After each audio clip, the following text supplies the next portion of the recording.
دوستو، بابا فریدالدین مسعود گنج شکر بر صغیر میں چشتیہ سلسلہ کے تیسرے بڑے صوفی ہیں۔ انہوں نے اپنے پیغام پر قائم رہتے ہوئے بھی مختلف مذاہب میں ایکتا کا پیغام دیا۔ بابا فرید الدین گنج شکر کی زندگی کے بارے میں جس کتاب کا بھی مطالعہ کیا جائے، یہ بات ضرور ملے گی کہ انہوں نے ملتان کی ایک مسجد میں تعلیم حاصل کی، لیکن دنیا بھر میں پھیلے ہوئے عاشقان فرید کی نظروں سے یہ تاریخی مسجد آج تک اوجھل رہی۔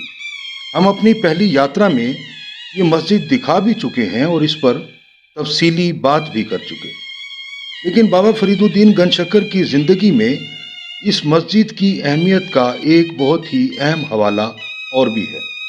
وہ یہ کہ ملتان کی اسی مسجد میں بابا فرید الدین گنج شکر کی اپنے پیر و مرشد حضرت خواجہ قطب الدین بختیار کاکی سے پہلی ملاقات ہوئی تھی، اور یہ ایسی ملاقات تھی جس سے بر صغیر میں تصوف کی روایت تو بدلی ہی، چشتی رنگ بھی نئے رنگ میں سامنے آیا۔ بابا فرید الدین مسعود ملتان کی مسجد درس والی میں 4 سال زیر تعلیم رہے۔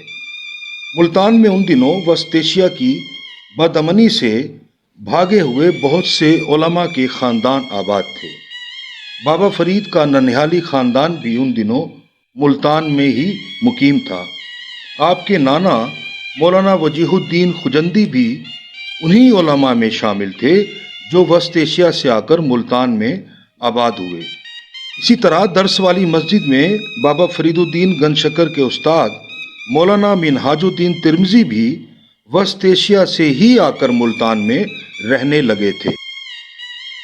اس مسجد میں پڑھتے ہوئے فرید الدین مسعود کو 3 سال ہو چلے تھے کہ ایک دن مسجد میں حضرت خواجہ معین الدین چشتی اجمیری کے خلیفہ اکبر خواجہ قطب الدین بختیار کاکی تشریف لائے۔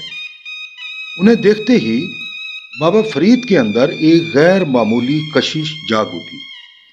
حضرت قطب صاحب کی نظر کیمیا اثر بھی فرید الدین مسعود پر پڑی، اور یہ ایسی نظر تھی کہ ان کا دل بے چینی کا شکار ہو گیا۔ خواجہ قطب الدین بختیار کاکی نے مسجد میں نماز ادا کی اور اس کے بعد فرید الدین مسعود کی طرف متوجہ ہوئے، جو اس وقت ایک کتاب کا مطالعہ کر رہے تھے۔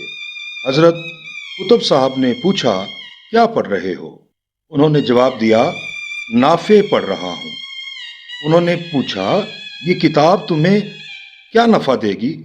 یہ سن کر فرید الدین مسعود بولے کہ میرا نفع تو آپ کی نظر کرم پر منحصر ہے۔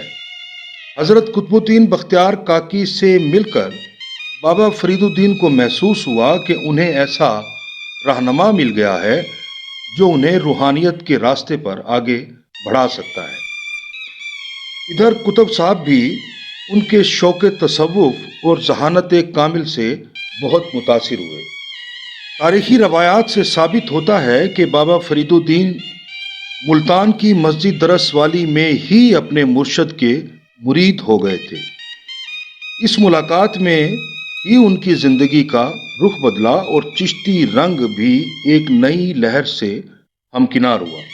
حضرت خواجہ قطب الدین اس مسجد میں کچھ دن قیام کر کے دہلی روانہ ہوئے تو نافع پڑھنے والا طالب علم فرید الدین کچھ دور تک ان کے ساتھ گیا، لیکن انہیں مزید تعلیم حاصل کرنے کی تاکید کر کے واپس بھیج دیا گیا۔ خواجہ قطب الدین بختیار کاکی سے ملاقات کا احوال بابا فرید الدین مسعود نے جب اپنی والدہ کو بتایا تو انہوں نے اپنے بیٹے کو خواجہ قطب الدین جیسے بزرگ سے شرف ملاقات کی باقاعدہ مبارکباد دی۔ دہلی جاتے ہوئے خواجہ قطب الدین نے فرید الدین مسعود سے کہا تھا، علوم ظاہریہ حاصل کرو، دنیا کی سیر کر کے قدرت الہی کا نظارہ کرو اور لوگوں سے ملو، جس پر بابا فرید کی والدہ نے انہیں اجازت دی کہ جاؤ اپنے مرشد کا حکم بجا لاؤ تاکہ وہ تم سے راضی ہو جائے۔ اور یوں بابا فرید اپنے مرشد کے حکم پر اعلیٰ تعلیم اور اسلامی ممالک کی سیاحت کے لیے ملتان سے روانہ ہوئے، اور 5 سال بعد جب واپس آئے تو ان کی والدہ نے پھر اپنے بیٹے سے کہا کہ تم نے اپنے مرشد کے حکم کی تکمیل کر دی ہے، انشاءاللہ وہ تم سے راضی ہو جائیں گے۔ اور جب 5 سال بعد فرید الدین مسعود ملتان سے دہلی گئے تو ان کی اپنے مرشد سے دوسری ملاقات ہوئی۔ خواجہ حسن نظامی لکھتے ہیں کہ اس ملاقات میں تجدید بیعت کی گئی۔ خواجہ قطب الدین بختیار کاکی کی خانقاہ میں فرید الدین مسعود کی ملاقات خواجہ معین الدین چشتی اجمیری سے بھی کرائی گئی۔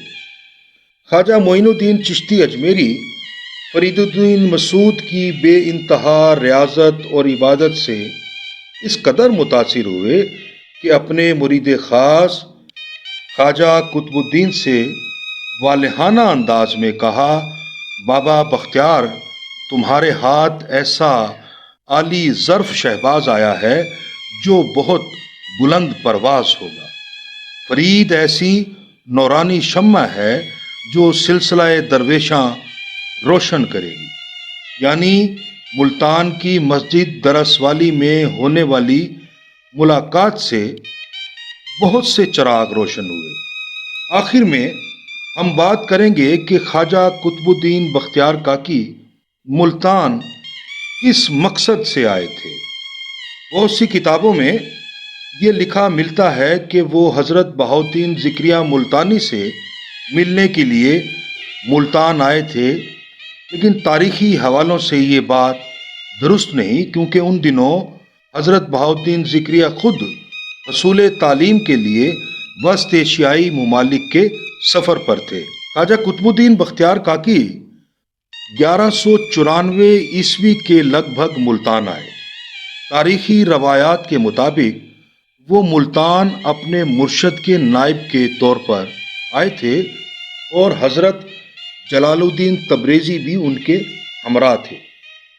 لیکن تاریخ سے ہٹ کر دیکھا جائے تو خواجہ قطب الدین بختیار کاکی کا ملتان تشریف لانا بھی کہیں طے ہو چکا تھا، اور یہ بھی کہیں طے ہو گیا تھا کہ انہیں فرید الدین مسعود نام کے ایک طالب علم سے ملنا ہے جو مولانا منہاج الدین کی مسجد میں زیر تعلیم ہے، اور اس پر چشتی رنگ چڑھانا ہے، اور آگے اس نے ایک دنیا کو اس رنگ میں رنگنا ہے۔